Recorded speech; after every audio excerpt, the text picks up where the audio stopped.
Dans ce chapitre, il est souligné l'importance de l'art de la pensée.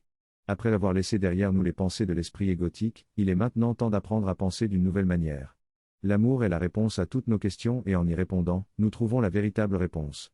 Notre cœur est la source de notre vrai être et nos pensées, une fois libérées de l'esprit égotique, deviennent l'expression de notre vrai soi. La pensée de l'esprit égotique peut être comparée à un bavardage sans signification, qui nous éloigne de la vérité.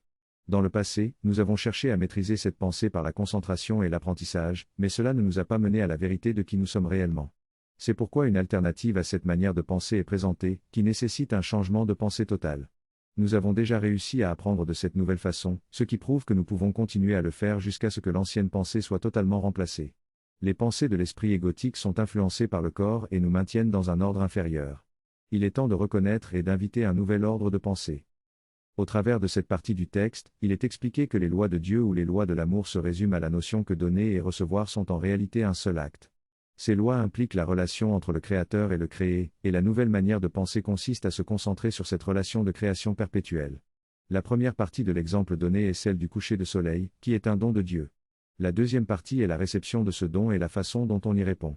En élevant notre expérience au-dessus des besoins de survie et en la vivant dans la relation, on peut recevoir et donner en retour. L'art de la pensée consiste à expérimenter et à reconnaître ce qui est, à reconnaître la relation et la nature du don, et à être présent en tant qu'être humain faisant une expérience divine. Cela permet de comprendre l'unité et d'entendre l'appel à créer à la manière du Créateur, ce qui définit l'art de la pensée.